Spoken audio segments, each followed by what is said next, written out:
Muy buenos días, hoy vamos a hablar del tema cambio en el pensamiento y el lenguaje y nuestro grupo está integrado por Camilo Díaz, Liz Escobar, Ángela Molina y quien les habla, Emily Orejuela. Hola, antes de iniciar, queremos aclararles algunos términos que le permitirán entender y comprender mejor la temática que les traemos hoy.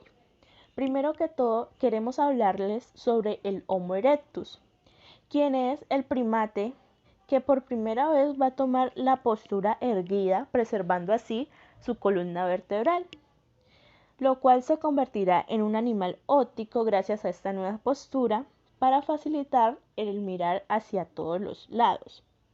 Además, va a instituir el uso de las primeras herramientas. Por ejemplo, va a tomar el palo como una extensión de su brazo o va a tomar una piedra para romper los huesos y sustraer la proteína animal. Esa proteína animal le será de mucha ayuda, debido a que va a ayudar a que su cerebro se desarrolle, permitiendo la creatividad e interconexiones neuronales. El segundo término es el Homo faber, que también es un primate. Este Homo faber es el que va a crear nuevos instrumentos a partir de esas herramientas que ya existían. Esos nuevos instrumentos los va a utilizar para defenderse, para cazar y cortar madera. Por ejemplo, este Homo faber entonces va a tomar una piedra y la va a romper con otra, obteniendo así un instrumento filoso que le va a permitir cortar, cazar, defenderse. También este es el que va a descubrir el fuego y lo va a compartir en su grupo social, preservándolo y aprendiendo a crearlo. Además, lo va a utilizar de diferentes maneras. Por ejemplo, lo va a utilizar para endurecer las lanzas, para cocinar los alimentos, que van a ser mucho más productivos, para ver de noche y ahuyentar a aquellas fieras y animales que puedan ser depredadores. Debido a toda esta nueva dinámica, el cerebro del Homo faber va a cambiar, adquiriendo un mayor tamaño, desarrollándose, adquiriendo mayor creatividad para realizar viviendas, artes, vestimentas y muchos otros más utensilios que les serán de gran ayuda. Soy Liz Escobar y quiero comentarte que las conclusiones que se han dado sobre la antropogénesis basadas en datos relacionados con el desarrollo del cerebro y el uso de herramientas son fragmentarias o incompletas. Entendamos la antropogénesis como el proceso evolutivo del hombre. Pues bien, si se plantea la pregunta de cómo se relaciona el desarrollo del cerebro y el uso de la herramienta con los cambios en el pensamiento y en el lenguaje del hombre, la respuesta es difícil de conseguir porque el lenguaje y el pensamiento no se registran materialmente en la naturaleza. Existen algunos datos en relación a los fundamentos anatómicos de la capacidad de reproducir el lenguaje. Pero la principal explicación para la evolución del lenguaje y el pensamiento es que el incremento de complejidades en el uso de las herramientas y de la organización social las requieren, puesto que para los seres humanos la comunicación es muy importante y de hecho hay muchas formas de hacerlo. Se hace a través de mímicas, de gestos, no solo a través de la palabra. De acuerdo con la ciencia, el lenguaje y el pensamiento se han ido desarrollando y transformando conforme a la evolución del ser humano. Hola, mi nombre es Ángela Molina y continuando con la explicación de mi compañera, quiero que conozcan ahora un personaje muy importante. ¿Quién es? Merlin Donald. Este personaje realizó la reconstrucción sobre la evolución cognitiva y seguramente ustedes se preguntarán cómo lo hizo o en qué se basó. Pues bien, él se basó en la fabricación de herramientas y la organización social, de cómo éstas evolucionan a medida de que evoluciona el primate humano. primates como el Homo erectus, el Homo sapiens y el Homo sapiens sapiens, del cual ya conocimos un poco al inicio de este video. Entonces, a partir de eso, Donald se plantea 3 transformaciones básicas que se dan en dicha evolución, donde considera que el punto de partida es la cultura episódica. ¿Y qué es eso? Pues la cultura episódica sencillamente es la capacidad que tenemos para representar la naturaleza concreta a través de la percepción de dichos acontecimientos que vivimos día a día en relación o en esa interacción con nuestro entorno. Entonces, Donald nos habla de 3 transformaciones. La primera la denomina mimesis, y es esa capacidad de representar los acontecimientos de una nueva forma. Parte de esas percepciones y experiencias adquiridas en esa relación con su entorno a convertirlas en una acción motora concreta. Y esta capacidad se le va a atribuir al Homo erectus. En esta época surge una discusión, bueno, en esta época no, en torno a esta época surge una discusión muy importante. Y es, ¿habría lenguaje en esta época? ¿Sí o no? ¿Ustedes qué creen? Pues bien, muchos investigadores concluyeron que el lenguaje no se había desarrollado en esta época. Sin embargo, sí existía lo que se conoce como protolenguaje. ¿Y qué es protolenguaje? Pues era sencillamente la emisión de una o dos palabras que se le atribuyó pues al Homo erectus en esta época. Como segundo punto encontramos el lenguaje hablado asociado con la cultura mítica, y este se le atribuye al Homo sapiens, en el cual se evidencia una mayor producción de creencias y costumbres asociadas pues a la cultura como tal. Este Homo sapiens lo que va a hacer es darle un significado simbólico a diversos objetos que se encuentran en ese entorno. Por ejemplo, este grupo social pues tuvo la tendencia a enterrar a los niños con un hacha como símbolo de protección y con huesos de carne como símbolo de alimentación. Ambos símbolos pues tenían ese significado de acompañar a este niño en ese viaje espiritual que estaba iniciando a través pues de la muerte. En esta época fue muy importante algo, y es que el aparato físico va a tender a desarrollarse significativamente, que va a permitir la producción del lenguaje. Tanto así que incluso el aparato físico de ese tiempo es comparable con el que conocemos actualmente. Y pues el desarrollo físico que se da en esa época lo que va a permitir es que surja este lenguaje. ¿Y qué trae consigo el surgimiento del lenguaje? Pues trae nuevas formas de acumular el conocimiento, lo que va a ayudar a preservar esa cultura y transmitirla de generación en generación. Va a permitir la enculturación más eficiente y la organización social más compleja en los diversos grupos sociales que se encontraban en esa época. Y como tercera transformación encontramos los símbolos externos, los cuales se dan en la época del Homo sapiens sapiens. Aquí vemos que hay muchísimo más desarrollo porque ellos manifiestan todos esos conocimientos, todas esas creencias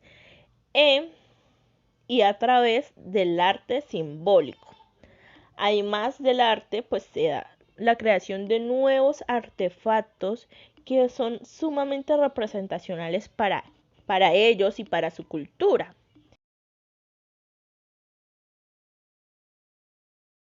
Quiero proponerte un reto. ¿Sabes quién dijo la siguiente frase? No es la especie más fuerte la que sobrevive ni la más inteligente, sino la que responde mejor al cambio. Bueno, si no lo sabes, tienes un minuto para averiguarlo. Arne Reidel destaca el proceso de comimesis en el que un sujeto imita a otro con una pequeña variación, de manera que el otro pueda imitar de forma recíproca. Un ejemplo para entender lo que acabo de decir es una dinámica que generalmente se hace en grupos grandes para presentar a los miembros y consiste en que inicia una persona diciendo su nombre y la persona que está a su lado dice el nombre de esa persona y el suyo. Y luego la tercera persona dice los tres nombres, incluyendo el suyo. Y se repite la misma dinámica hasta que lo haga el último del grupo. Similar sucede con la conmimesis. Se da importancia a la conmimesis por su papel en la evolución de la enseñanza, que propagó y estabilizó las innovaciones culturales en la sociedad y también los nuevos modelos de aprendizaje. O sea, que este mecanismo es útil para explicar cómo se podían transmitir fielmente de una generación a otra los complejos procesos que implican la fabricación de herramientas como el cuchillo o la lanza durante la evolución del hombre. ¡Oh, tiempo! Ya se cumplió el minuto. Si tu respuesta fue que la frase mencionada al principio es de Charles Darwin, estás en lo cierto. ¡Felicitaciones! Retomando la idea, Reidel relaciona esta forma de mimesis con una a la que él llama comunicación dramática, en la que las experiencias propias se dramatizan de manera que el observador, la persona que está en calidad de observador, replique la experiencia y se comprometa después con su propia dramatización. Este proceso estipula la elaboración de experiencias compartidas para crear la memoria colectiva y la anticipación colectiva de acontecimientos que sucederán en el futuro. Por otra parte, las exposiciones de Donald y Reiten son opuestas en un aspecto. Por un lado, Donald comienza con las propiedades cognitivas de los individuos e intenta determinar de qué manera influyen las capacidades individuales en los cambios que se dan a nivel cultural y social, mientras que Reidel parte de las propiedades del grupo social y él intenta explicar cómo apareció la representación mimética y la conmimesis como medio de reproducir el orden social. Pero lo importante es que en ambas posturas, tanto la de Donald como la de Reidel, asumen que la evolución de la humanidad actúa recíprocamente las restricciones ecológicas, cambios en los artefactos y en la organización social de los individuos. Finalmente, antes de pasar al siguiente tema, debo brindarles un dato súper importante. Y es que todo lo que conocemos tiene su génesis en la interacción de los individuos con su entorno, pues esto ha permitido desarrollar ciertas estructuras físicas, utilizar lo que el contexto provee y organizarse socialmente cada vez de manera más compleja. Entonces, ese desarrollo físico, gracias a la interacción individuo-entorno, es lo que permitirá el surgimiento del pensamiento y del lenguaje, que a su vez se desarrollará más y más en la misma interacción con el mundo. A partir de esto, se puede decir que todas aquellas dinámicas que se dan con y a través del mundo, pues posibilitan la creación, la transmisión y la transformación de la cultura, complejizándola cada día más y dándole origen a lo que conocemos como evolución. Pues día a día estamos evolucionando, la cultura de hoy no es la misma de ayer, debido a que somos seres que estamos cambiando constantemente, adaptándonos a nuevas necesidades, en donde cambia tanto nuestro pensamiento como nuestra organización social, se transforma esa manera de comunicarnos con los otros, se transforman las herramientas que se utilizaban para facilitar nuevas formas de desarrollo, tal y como las conocemos hoy en día. Buenas, mi nombre es Albert Camilo Díaz y hoy les hablaremos sobre los monos y humanos. Aquí en esta parte podemos encontrar pues diferentes ideas y concepciones que pueden aportar a este tema controversial que durante tanto tiempo se ha visto pues enmarcado en el marco de la historia del hombre y su evolución.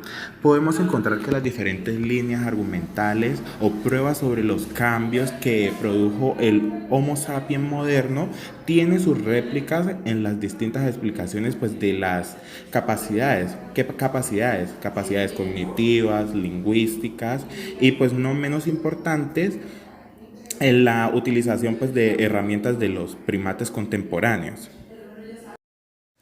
Con esto surge un debate sobre los cuestionamientos verídicos o de realidad básica y las interpretaciones importantes son pues comunes y fundamentales.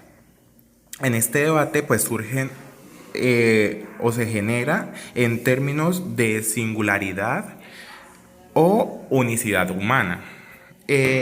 Encontramos dos psicólogos culturales históricos rusos, quienes argumentan pues afirmaciones a favor de la discontinuidad o intervención entre los seres humanos y las otras especies.